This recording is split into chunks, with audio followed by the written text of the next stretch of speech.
तर सर्वोच्च न्यायालयाने दिलेला जो निर्णय आहे त्या निर्णयाचं स्वागत करण्यासाठी तर आजचा हा मोर्चा होता की जर देशाचं सर्वोच्च न्यायालय त्या वंचित समूहाच्या बाजूने जर भूमिका घेत असेल तर या राज्य सरकारनं सुद्धा अनुसूचित जाती आरक्षण वर्गीकरणाचा प्रारूप आराखडा लवकरात लवकर तयार करून त्याची अंमलबजावणी सुरू केली पाहिजे या मागणीसाठी आता मोठं. इतर काही राज्यांमध्ये आपण पाहतोय की हे वर्गीकरण लागू झालंय, महाराष्ट्रात काय अडचण निर्माण होत आहे? शासन वेळ काढून धोरण आहे का फक्त चॉकलेट देत आहे, गुलदस्त्यात ठेवले का? नाही, कसं आहे की इतर राज्य आधार घेऊन घेऊ शकतात. आपल्याकडं उशीर वगैरे होत नाही तर इतर राज्यामधली जी न्यायिक प्रक्रिया होती म्हणजे जसं की आरक्षण वर्गीकरणाचा प्रारूप आराखडा तयार करण्यासाठी एक न्यायिक समिती स्थापन करावी लागते ज्याला आपण कमिशन म्हणतो.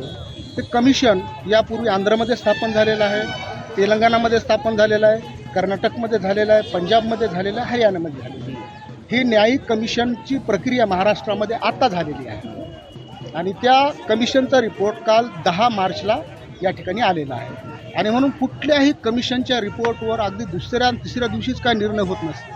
हे काय जातीचं किंवा उत्पन्नाचं सर्टिफिकेट नाही की डेप्युटी कलेक्टरने सही केली आणि देऊन टाका म्हणून.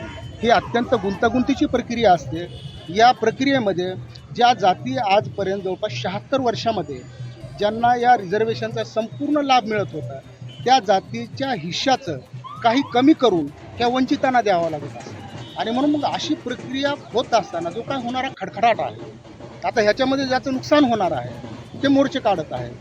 आम्ही मोर्चे कशासाठी काढतो की आमच्या बाजूनं सर्वोच्च न्यायालय आहे आणि सर्वोच्च न्यायालयाचा राज्य सरकारनं आदर केला पाहिजे म्हणून सर्वोच्च न्यायालय संविधान हे आमच्या बाजूनं आहे.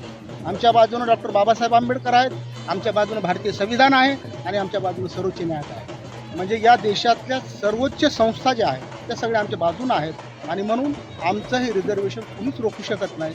या महाराष्ट्रामध्ये लाखोंचे मोर्चे निघो, 10 लाखाचे निघो की 10 कोटीचा मोर्चा निघो त्याची आम्हाला चिंता वाटत नाही. इथले बाळासाहेब आंबेडकर काय बोलतात का, इथले जोगेंद्र कवडे काय बोलतात का, इथले रामदास आठवले काय बोलतात का, इथले गवई साहेब काय बोलतात का, त्यांनी तो ऑलरेडी निर्णयच लिहिला आहे, जजमेंटच लिहिलं आहे. म्हणून इथली जेवढी काही समजा जे कर्ती मंडळी आहे, जबाबदार मंडळी आहे त्यांना माहीत आहे की या देशाच्या सर्वोच्च न्यायालयाचा निकाल सर्वोच्च असतो म्हणून ते काय बोलत नाही. बोलतात कोण 7वी नापास ज्याला चळवळीचं काही भे नाही आणि फक्त मांगांना डॅमेज करण्यासाठी आणि या समाजाच्या भावना दुखून म्हणजे स्वतःचे ते व्ह्यूज वाढले पाहिजेत, स्वतःचे फॉलोअर्स वाढले पाहिजेत यासाठी हे सगळे प्रयत्न चालू आहेत. त्याच्यामध्ये काहीही तथ्य नाही आणि त्याच्यामुळे हे जे काही फॉलोअर्स वाढवण्यासाठी आणि व्ह्यूज वाढवण्यासाठी सोशल मीडियावर चाललेले प्रयत्न आहेत त्यांना आम्ही फारसं महत्त्व देतो.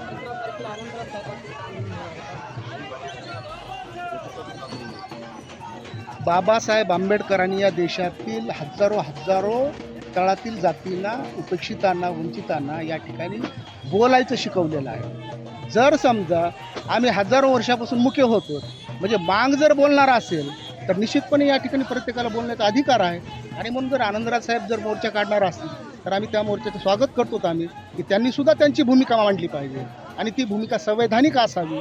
आनंदराज साहेब म्हणजे साधेसुधे व्यक्ती नव्हे, ते बाबासाहेबांचे वारस आहेत आणि आनंदराज साहेबांना निश्चितपणे आर्टिकल 341चं त्यांना नॉलेज असणार झालं आणि म्हणून संविधानामध्ये जर सरळ वर्गीकरण लिहिलेलं असतानासुद्धा जर समजा मोर्चे निघणार असतील तर हा त्यांचा विषय. आम्ही त्यांना काय सांगू शकतो मोर्चे काढू नका म्हणून. बाबासाहेबांना प्रत्येकाला मोर्चा काढण्याचा अधिकार दिलेला आहे, तसाच त्यांनीसुद्धा काढले आणि त्या मोर्चाचं आम्ही स्वागत करतो. जेवढी काही आंबेडकरी चळवळीतली जी काही मोठे सोकळ ज्यांना एक फेस आहे ह्या लोकांनी ह्या गोष्टीचा अभ्यास केलेला आहे. आता मंडल कमिशनचा रिपोर्ट 80ला येतो आणि त्याला जनगणनेचा आधार 31चा घेतला जातो. म्हणजे तिथं ते वेळे आहेत का ते? त्यांनी म्हणायला पाहिजे ना की बाबा 81ची जनगणना होऊ द्या, 91ची होऊ द्या, नंतर निर्णय घेत म्हणून.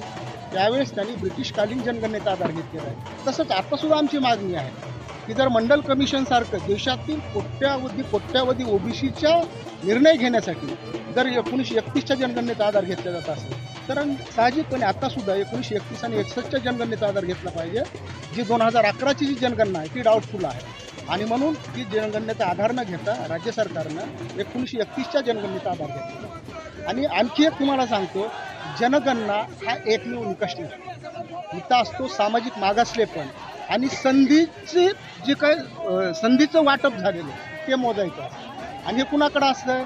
हे सरकारकडं असतं. आता हे जे मोठमोठे विद्वान मंडळी म्हणू लागलेले आहेत, नाही डेटा आधारित असलं पाहिजे, सरकारकडे डेटा नाही, सरकारकडे डेटा नाही. अरे जे सरकार दर महिन्याला या ठिकाणच्या 20 लाख कर्मचाऱ्यांच्या पगारी करते, कोण करते? सरकार करते. 250 आस्थापना ह्या कुणाच्या आहेत? सरकारच्या आहेत. म्हणजे इथं कुठल्या गावामध्ये किती कुत्रे आणि किती मांजर आहेत ह्याचा डेटा सरकारचा आहे. आणि त्या सरकारला हे म्हणतात की ना डेटा नाही, हा सगळं निवळ हा अज्ञान आहे.